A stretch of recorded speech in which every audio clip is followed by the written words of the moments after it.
반갑습니다. 아파트 사이클 연구소 소장 이현철입니다. 백장입니다. 반갑습니다. 네. 반갑습니다.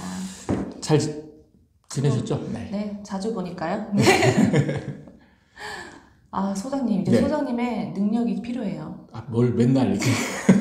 기댈 때가 소장님밖에 없어요. 전세난이 심각해지니까 네. 새로운 규제 정책을 검토해 본다고 말씀하셨거든요. 아마 이제 그건 규제가 아니고 네. 이제 전세난이잖아요. 네. 이제 그러면 이거는 이제 규제가 아니고 그냥 이제 진짜 대책인 거예요. 그러니까 전세난을 풀어줄 만한 이거는 어떻게 보면 전세에 대한 부양책 같은 거죠. 그런 거. 예. 뭐가 나올지 네. 소장님이 좀 네. 예상 좀 해주세요. 전세난을 해결하는 방법이 사실 진짜 마땅치 않은 건 사실이에요. 네. 그러면은 이거를 이제 구체적으로 한번 정부들이 어떤 검토를 할지 한번 여러분도 정부가 돼서 한번 검토를 해보는 과정을 한번 거쳐보도록 하겠습니다. 네. 자, 이거를 검토를 어떻게 하냐면 네. 이제 저도 정부가 되지 않아서 모르는데 정부는 제가 볼 때 이렇게 이제 고민을 할 것 같습니다. 네. 그냥 이거는 사실 정형화된 틀이라고 보셔도 될 거예요.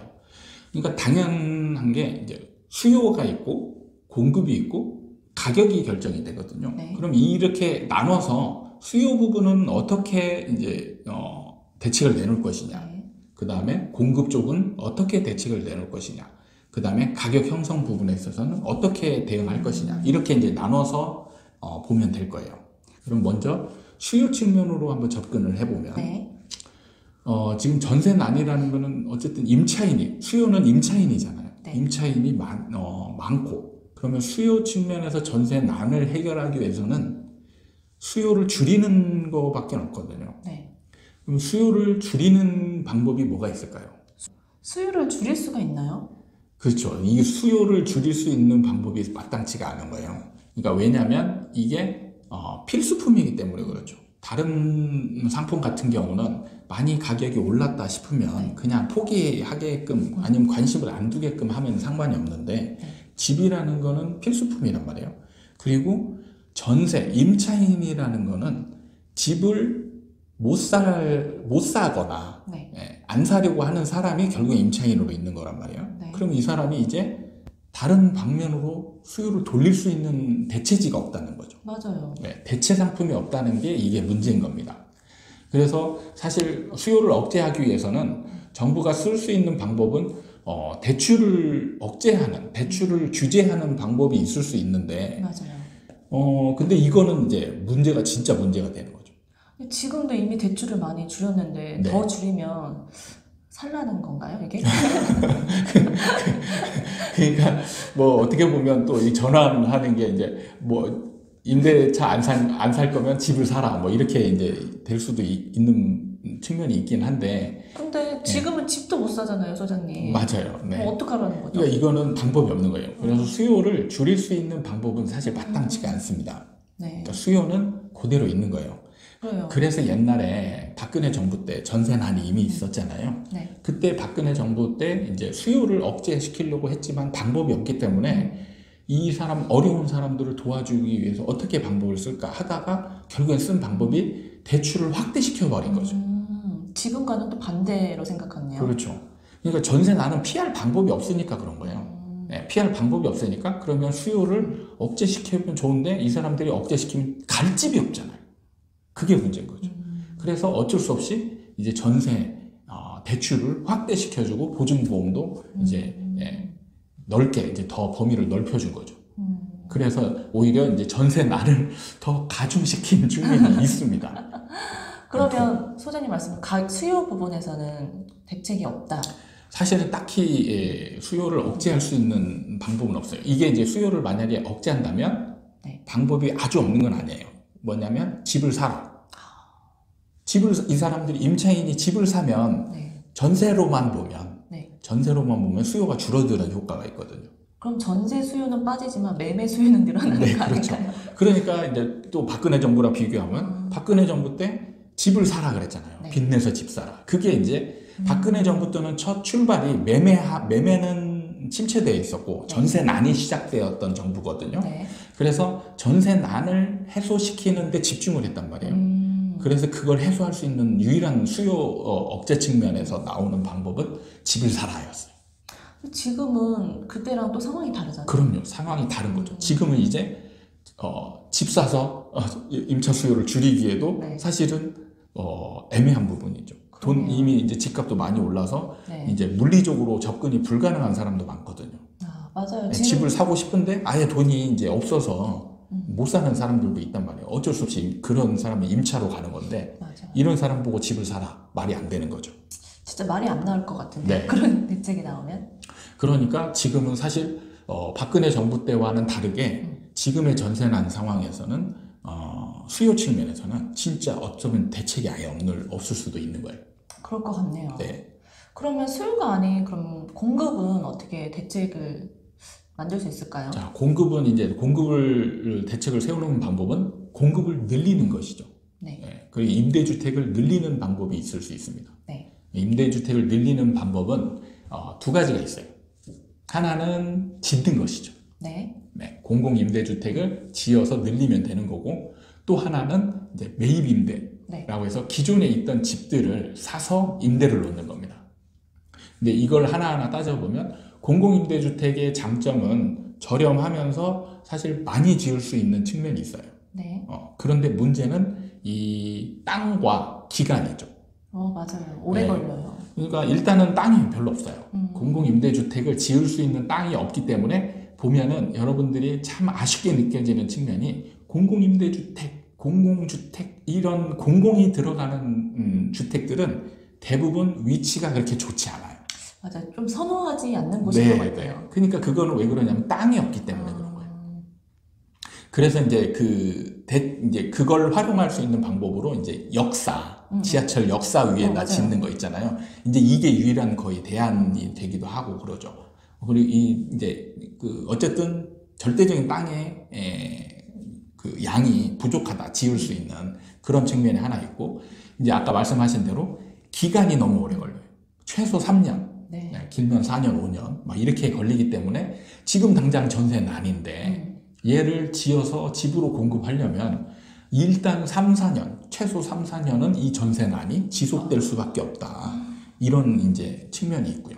그래서 장단점이 분명히 존재하지만 사실 지금은 정부가 이제 공공임대주택을 늘린다고는 분명히 할 것 같긴 해요. 근데 이게 실질적으로 현실 상황에서 많은 도움이 될까 생각해보면 그렇지는 않을 것이다.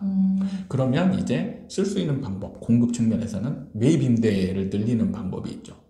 매입 임대가 정확히 뭐예요, 소장님? 매입임대는 이제 기존에 있던 집들 있잖아요. 네. 만약에 배짱이님이 집을 살고 있는데 이 집을 정부에다 파는 거예요. 음, 그리고 이사를 가시는 거죠. 네. 그러면 이 집이 이제 빈집으로 정부 소유의 집이 될 거 아닙니까? 네. 그럼 이 집을 이제 정부가 임대로 놓는 거죠.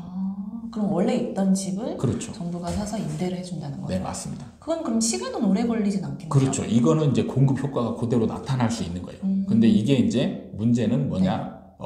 일단은 재원이 문제죠. 재원. 네, 이걸 사야 되잖아요. 네. 그냥 매입이기 때문에 일단 비싼 가격으로 매입을 해야 되는 겁니다. 맞아요. 싸게 안 팔 네. 거예요. 네, 그게 이제 가장 문제예요. 그래서 사실 지금 있는 재원, 네. 예산을 가지고 이걸 쓰기에는 사실 양이 턱없이 부족할 수 있어요. 그래서 똑같은 재원을 가지고 양을 늘리려면 어떻게 하냐?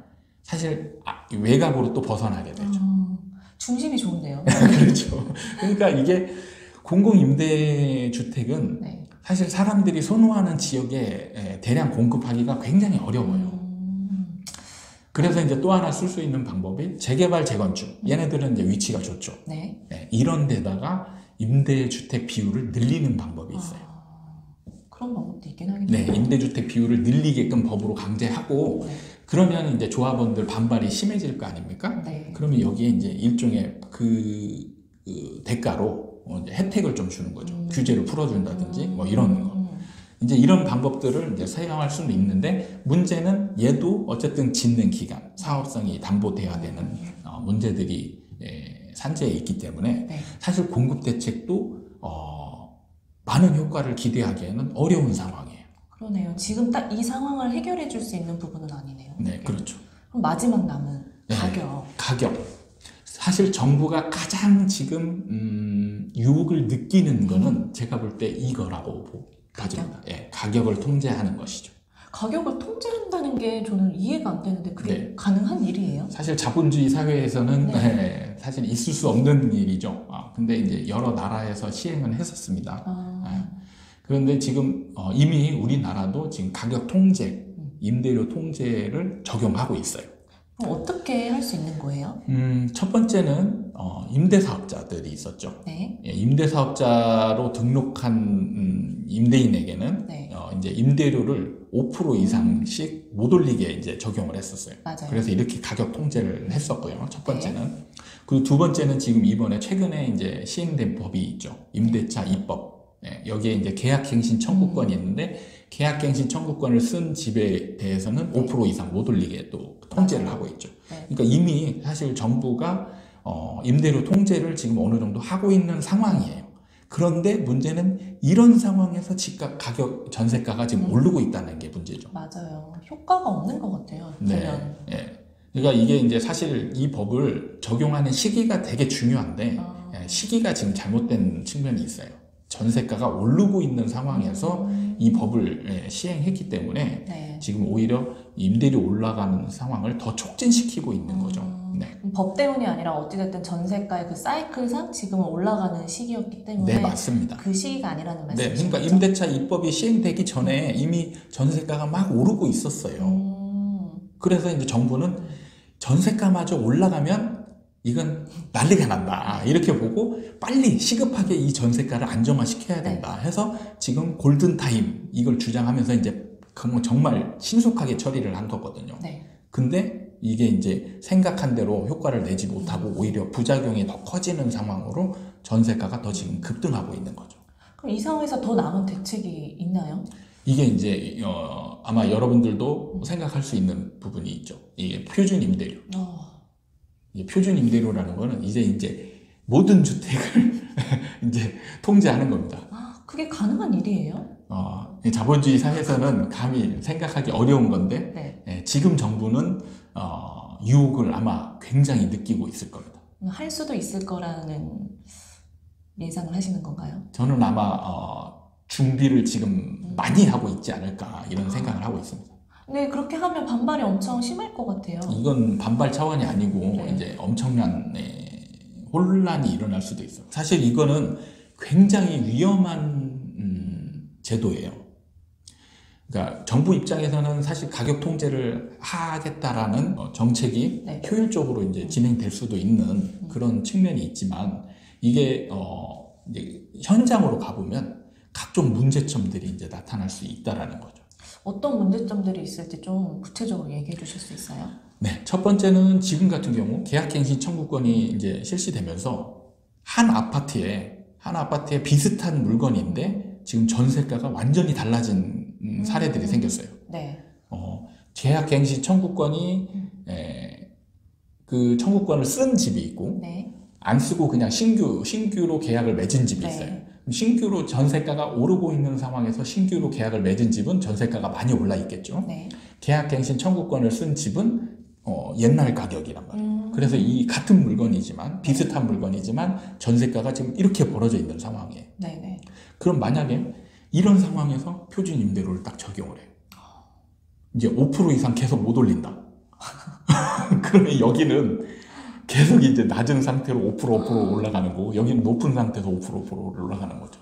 타이밍의 문제네요. 그러면 이런 거는 이제 이미 이제 형평성에 이제 문제가 생기는 거죠. 그러려면은 이게 이제 반발이 일어나지 않으려면 이런 집에 이 표준 전세가를 만들어야 되는 거예요. 그럼 어떤 기준으로 만들 수 있죠?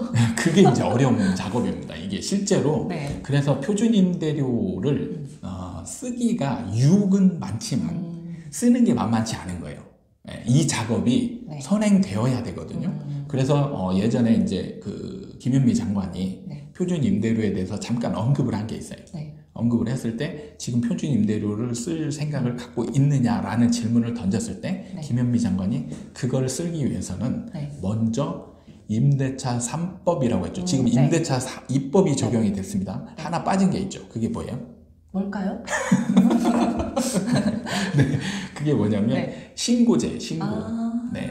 지금 전월세 신고 네네. 있잖아요. 지금 매매 계약을 쓰면 반드시 거래 신고를 해야 되잖아요. 네. 근데 지금 전세는 의무제가 아니에요. 네, 전세, 월세는 의무제가 아니어서 신고하는 사람도 있고 안 하는 사람도 있습니다. 근데 이거를 신고제를 의무로 만드는 거죠. 그러면은 이게 이제 통계가 쌓일 거 아닙니까? 네.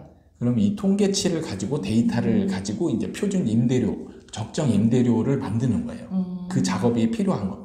그게 먼저 우선시 돼야 된다는 말씀이시죠? 그렇죠. 그러니까 이 데이터가 쌓여야 이제 표준 임대료를 적용을 할 수 있다. 그래서 최소한 김현미 장관이 이제 얘기를 했을 때 최소한 이 법이 시행되고 1년 정도는 데이터가 쌓여 있어야 이거를 가지고 이제 적용을 할지 말지 이거를 검토해 볼 수 있다라고 얘기를 한 것이죠. 그럼 말씀 들어보니까 수요, 네. 공급, 가격 측면에서는 대책이 나올 만한 게 없는데 그럼 이 전세난이 계속 지속된다는 건가요? 사실은 그렇게 지금 예측할 수밖에 없는 상황이긴 맞아요. 그런데 네. 이제 변수는 있습니다. 변수요? 변수는 바로 입주 물량이에요. 아, 입주 물량. 그러니까 입주 물량은 네. 전세가를 하락시키는 요인으로 작용을 합니다. 왜냐하면 이제 입주할 때 네. 많은 물량, 뭐 예를 들어서 1000세대가 입주를 한다. 네. 그럼 여기에 이제 투자자들이 있을 거 아닙니까? 네. 그러면 투자자들은 세를 맞춰야 되잖아요. 그러면 이 세를 맞춰야 되는 사람들이 갑자기 이제 빠른 시간 내에 한 2달이나 3달 내에 새 입자들을 맞춰야 된단 말이에요. 네. 그게 이제 단기간에 이루어져야 되기 때문에 이 아파트의 전세가들은 좀 하락하는 경향들이 있거든요. 그러면 지금 꼭 전세를 가야 하시는 분들은 네. 그 앞으로 다가올 입주 물량을 좀 주시하면서 그쪽 동네를 좀 다녀보시는 게 좋을 것 같아요. 예, 그런 것들도 정말 이사가 이제 급한 분들이 아니라면 그런 입주 물량을 찾아서 계획하는 것들도 괜찮은 방법이 될 수가 있어요. 뾰족한 수가 있나 싶어가지고 같이 예상을 해봤는데 더 답답해졌어요, 소정님. 그러니까 지금 정부도 정말 답답할 겁니다. 아마 이런 상황을 예상을 아예 안 했을 가능성이 높아요. 임대차 입법을 빠르게 했을 때는 이게 시장이 굉장히 빠르게 안정될 거다라고 예상을 했을 가능성이 높습니다. 그래서 이제 빠르게 처리를 한 거죠. 근데 이제 진짜 시뮬레이션 돌려보지 않은 네. 그게 이제 지금 드러나고 있는 겁니다. 네, 빠르게 전세가가 올랐죠. 네, 진짜 미친 듯이 올라가고 있죠. 지금. 그러니까요. 네. 네. 네, 오늘 영상 약간은 답답하지만 이렇게 또 결론을 내릴게요. 네. 사실 지금 뚜렷한 대책이 없는 상황에서 어떤 위로가 될 만한 얘기를 해드렸으면 좋을 텐데 네. 그냥 진짜 전문가 입장에서 객관적으로 한번 상황을 짚어봤습니다. 그런데 어떤 뚜렷한 대책이 예상되지는 않는 상황이에요. 여러분들이 좀 현명한 어떻게 보면 뭐 진짜 대책이 없는 상황에서 뭐 이런 얘기하는 것도 아무 의미가 없을 수 있는데 여러분이 가능하면 이사 가지 마시고 네, 눌러 앉는 걸 선택하는 것도 좋은 방법일 수 있습니다. 그리고 이제 아까 얘기했듯이 입주 물량, 입주하는 아파트나 아니면 이제 오피스텔 이런 데를 한번 찾아보시는 것도 대안이 될 수도 있으니까 한번 잘 검토해 보시면 좋을 것 같습니다.